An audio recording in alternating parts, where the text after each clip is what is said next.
Allow me to extend a warm welcome to all the viewers on the internet and around the world. It is sunrise on YouTube, morning on Facebook, noon on Twitter, midday on Threads, afternoon on Twitch, sunset on Instagram, and evening on Rumble. I am your host, the Ancient One, the Bachelor Supreme, the Phantom Menace, he who remains, and the master of the deceptive arts. We are broadcasting live directly from the sanctum of solitude and the citadel at the end of time.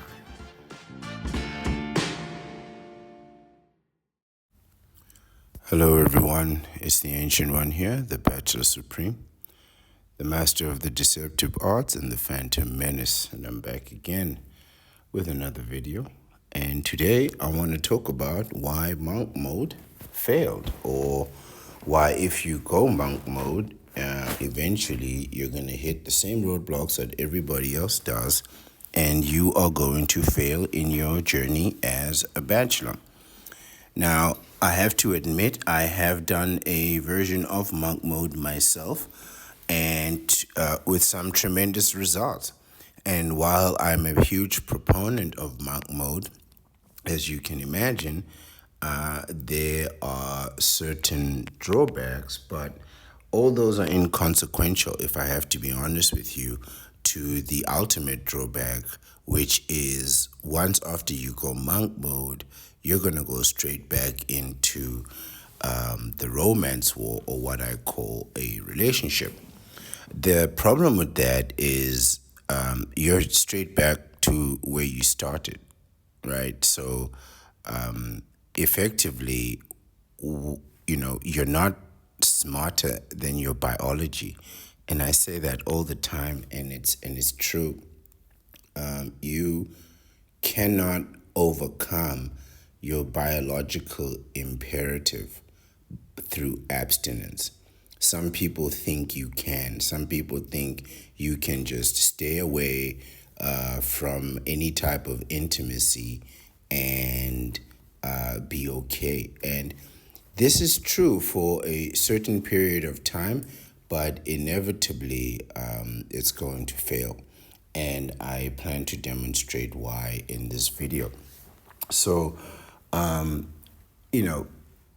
let's start with the word monk. What is a monk? The Google machine describes a monk as a member of a religious community of men, typically living under vows, which are strict promises, vows of poverty.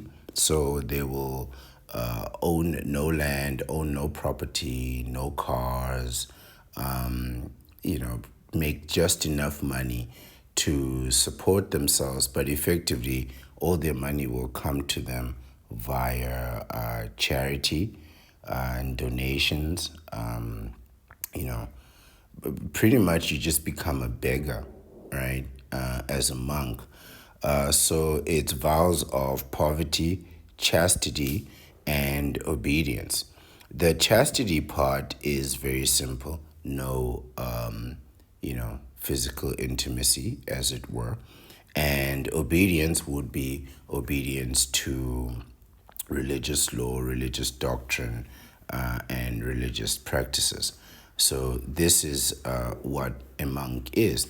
So monk mode works in almost similar way, in that you do take a vow, but it's not a vow of poverty. So it's quite the opposite, actually, where you are abstaining from relationships and the romance war in order to rebuild your finances and your war chest, as it were.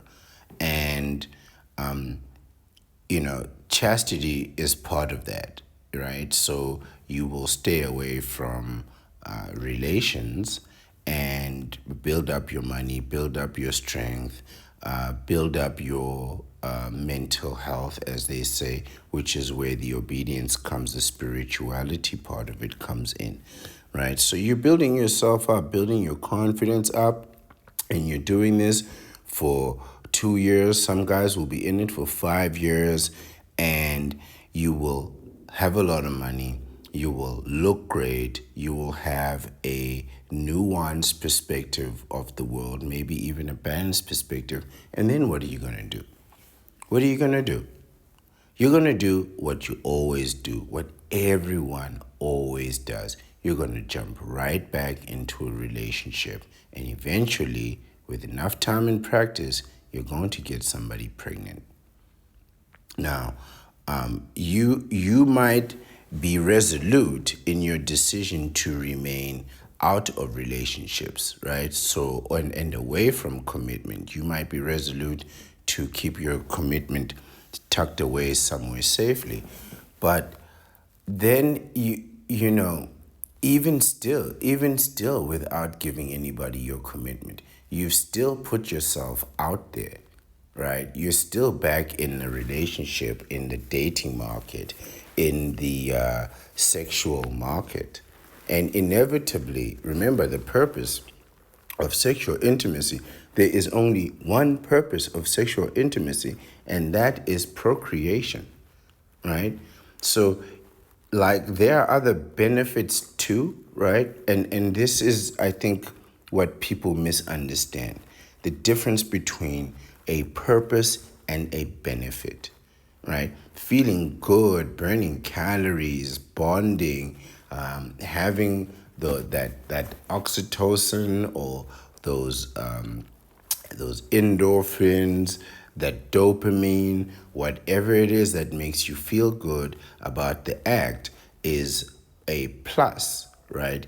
It is on the side of the purpose. The reason it feels good is to serve the purpose, and the purpose is procreation, right? The every gene has within itself, or every organism has within itself, the desire to survive.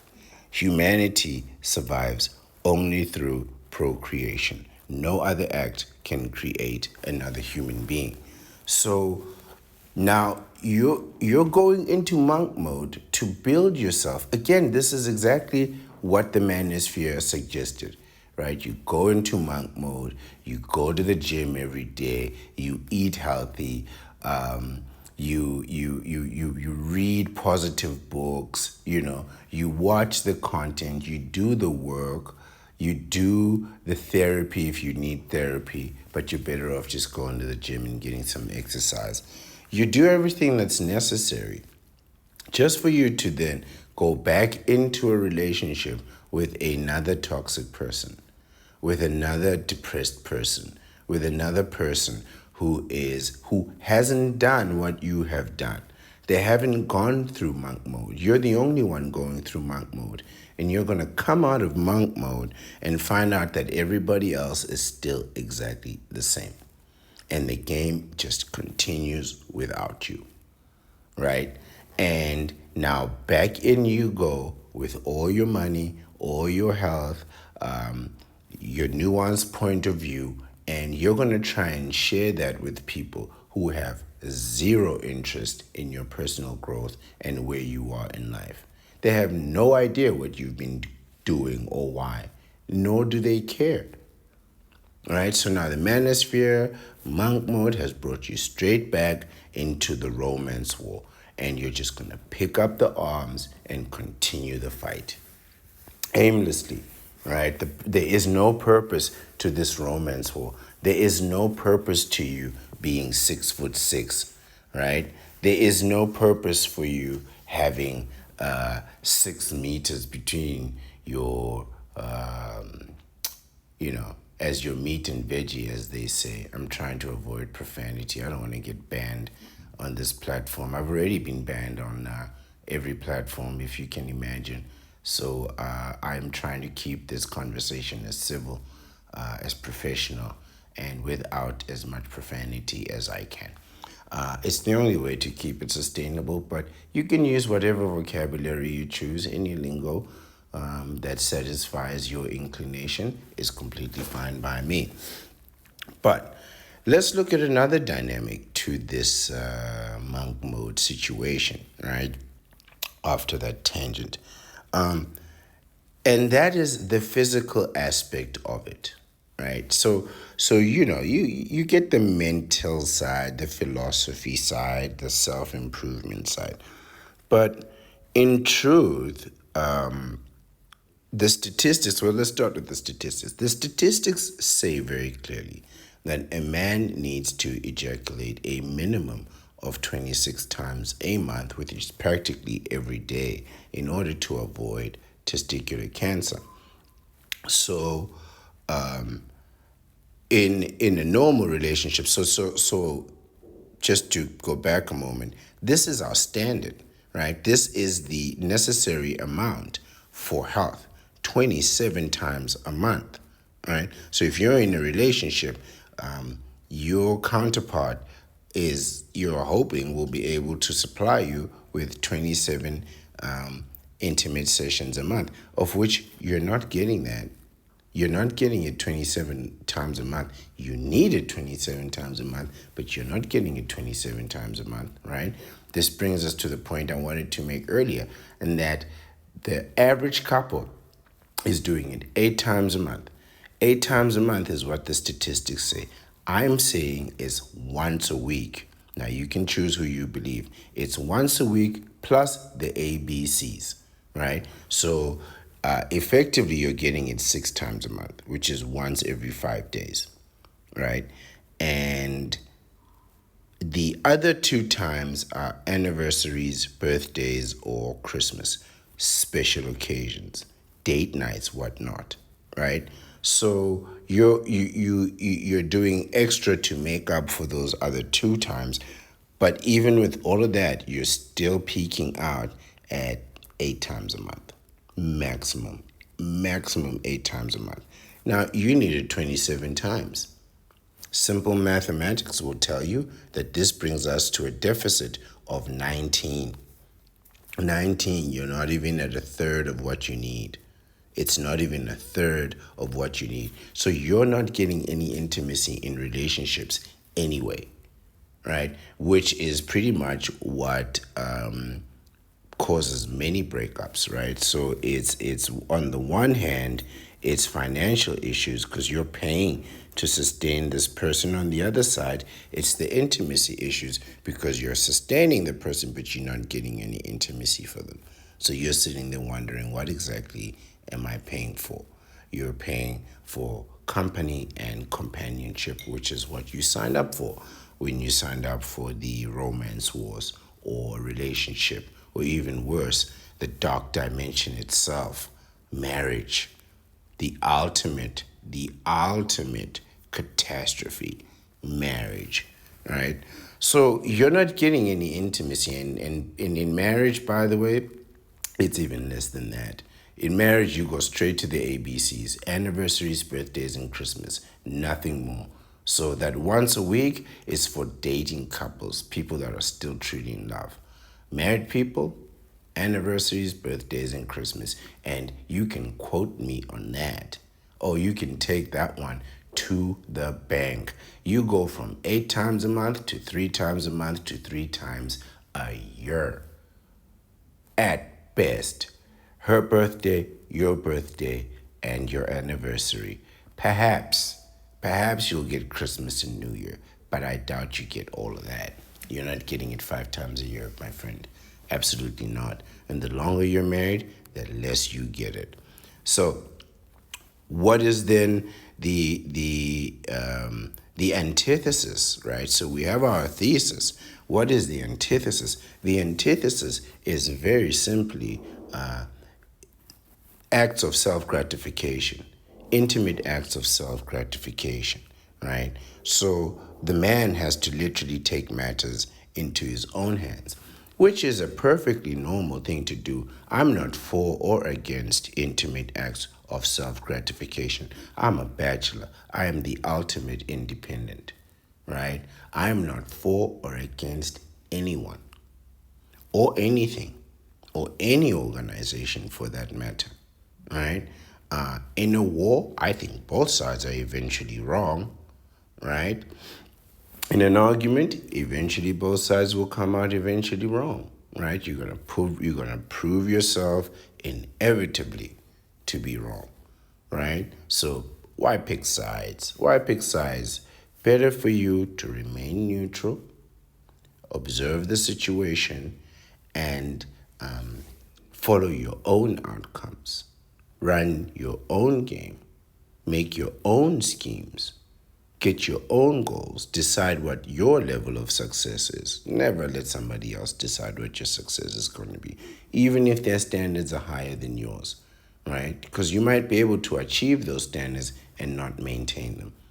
And not because of what it takes to maintain those standards, but you just might not have the desire to do so, right? So follow your own outcomes and, work towards your own ends.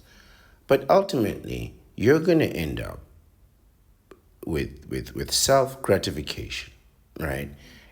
Whether you're in a relationship or not. And this is where the disingenuousness of monk mode is. So while you're doing this monk mode, you're not actually practicing what is described in the definition of a monk as chastity, right? You're not abstaining. You are not completely clear or cured of the desire for intimacy. You are just delaying it for another day, right? You are practicing a different type of intimacy. Instead of a partner intimacy, you're doing self-private acts of intimacy, which is a contradiction because it tells me that you want to go out and do this. You want to be intimate, but you just don't want the consequences of it, of which I understand entirely. I am completely against responsibilities and consequences, right? If you don't want to be responsible, if you don't want to pay the cost to be the boss, right? If you don't want to be the head of the household, if you don't want to provide and protect, then you've come to the right place. You've absolutely come to the right place because we are not going to preach that message of slavery. We are going to preach the message of true freedom, which is for you to go ahead and freeze your sperm, protect your seed, literally put it in a vault. Put it in a vault, in a safe, and lock it up and throw away that goddamn key. Lose the password, right? Make sure you can't remember it.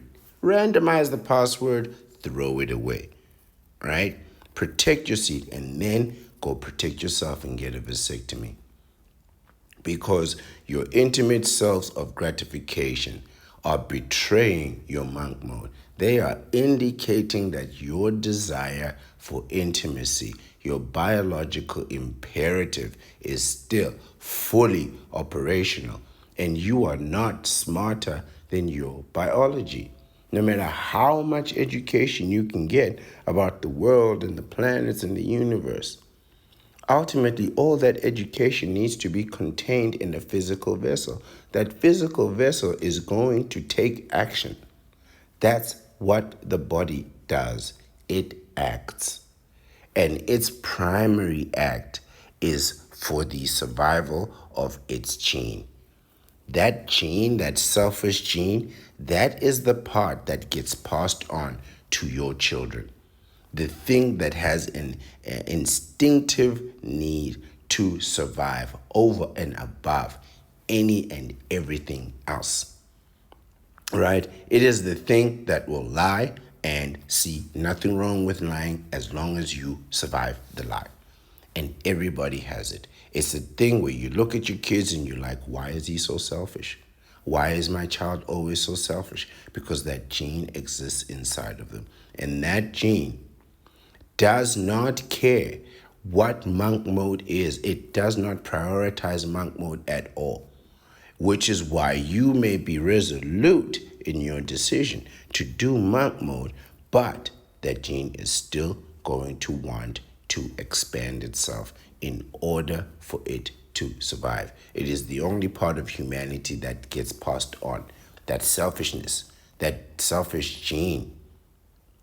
That's why they say biologists and such, they'll tell you that there is a common gene within all of humanity While we may be different in ethnicities and cultures and backgrounds and where we are born, there is a common gene within all of humanity, one common strand of DNA, and that gene will survive with or without you.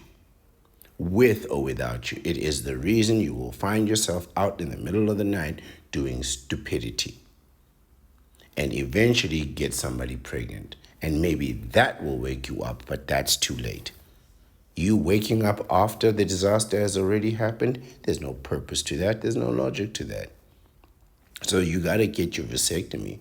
If you're doing monk mode, you're doing monk mode in order to prevent the inevitable outcome.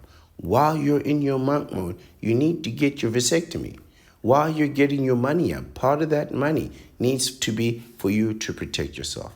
In your plans of advancement, you need to take both considerations of advantage and disadvantage. You can't be raising your money just for you to lose it 3 months, 6 months, 9 months later, a year later, when you come out of monk mode, because you're coming out of monk mode. Monk mode is in itself a temporary solution to get you from one place, one level to another place and another level, to grow yourself, to improve yourself. But what happens once you've improved? Nobody else has. It's just you doing the work, and you haven't secured your position. You've risen your status, you've risen your money, you've risen your clout, you've grown your channel, and then what? And then what? Then you're going to lose it all in one act of intimacy, one act of because now you're backed up. You're not just backed up, you are excited. You aren't desensitized to it. When you come out of monk mode, you're not desensitized to intimacy. When you've been doing it for too long, you just don't want it anymore, and you go into monk mode. But after 2 years of monk mode, you're really gonna want it. And you're backed up and you're clogged up and you're full. And you're gonna go in there and you are gonna shoot like a cannon. I mean, like a rocket, just tearing through the air. That's gonna be you. And you're gonna be so accurate, and you're not gonna miss. And you're gonna have fresh sperm just waiting to go, brand new sperm, because all that old sperm is gone through your intimate self gratification. Your act of self gratification has ensured that you have new, healthy sperm. And the fact that you are physically fitter means that you have a higher quality of sperm. You haven't been eating the bad food, you've been flushing your system with water. So you now have good sperm at a higher quality and a much larger volume. What do you think is going to happen? What do you think is going to happen? You're going to get somebody pregnant.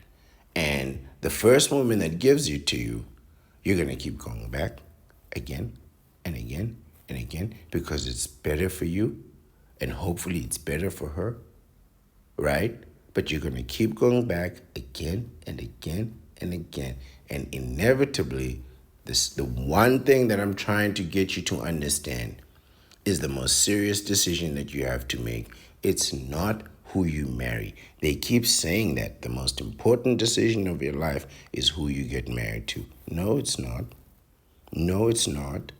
They have a thing for that, right? They have a solution for that. It's not an excellent solution, but it's better than nothing. That solution is called divorce, and it's available to you should you want it. I mean, you did overcommit yourself, so the price of freedom is going to be higher the next time. Just consider this, by the way, when you do get divorced, that you are now paying to have something that originally you had for free, which was your freedom and your independence and your commitment. And you had all that, and you gave it away for nothing. And now you have to pay to get it back.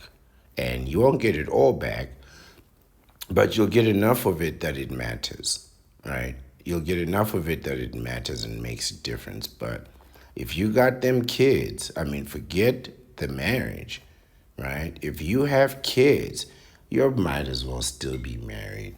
you're practically still in it, man. You'll be paying child support and all kinds of things. And I mean, child support is really just income for another person's house because, you should be raising your kids by yourself, no matter what the situation, no matter what the child support or the laws say. The ideal situation would be for you to raise your kids and see them every day, of which you were able to for free, but now you have to again pay for what you once had for free. It's an incredible system that is just upside down in its logic, but that's the system. You're gonna have to pay to support and sustain the quality of life for a woman who said they didn't want you to support and sustain the quality of life that you were providing. Just remember that, right? And now you're back again, single, living the bachelor life, the only life for you, right? Which was inevitable to begin with. You are all coming back to the bachelor life one way or another, right? I guarantee that all roads lead to the bachelor life. But when you come back, what condition are you going to be in? You are going to be devastated by divorce, but at least you can come back. But you're not coming back from those kids. You are not coming back from those kids. There is no coming back from having children. They are yours for life, for real, forever. Forever. The ideal situation would be to have them bury you so they will extend beyond your life. Imagine that. And it's a real scenario. It's a real life scenario, and it plays out almost every day. And so, as back to monk mode, if you're wondering what this has to do with monk mode, the point is that all your choices are going to lead you down to this path. You're going to do monk mode for 2 years, just like what the manosphere suggested. And they are not wrong to suggest it. They are not wrong to suggest it. It's just the outcome after you've made yourself the man you want to be. I mean, self-improvement is Bachelor 101. Hit the gym, do your work, do your studies, improve, improve, improve every day, right? It is Bachelor 101. It is self-preservation, right? Offense can be a wonderful tool for defense, but it's not always. It is not always. Going out there is not always the best way to protect yourself. Hiding is an option, right? And the best way to really protect yourself in this romance war, which always ends up in the courts of law, it really starts in the courts of law and it ends there. And when it gets there, you need to be secure, man. You need to be able to say, I have no biological connection to these people. This is not my family, right? We have a legal contract, but we have no biology together. And to do that, you're going to need to get a vasectomy. Because when you come out of monk mode, you're going to come out in the best shape and best condition of your life. But you're still going to be unprotected. So monk mode is going to fail you. It's going to start off great, like all things do. And it's going to fail because it is simply unsustainable. It is truly unsustainable. You are not smarter than your biology. This is the Ancient One. Thank you for watching. Have a great day.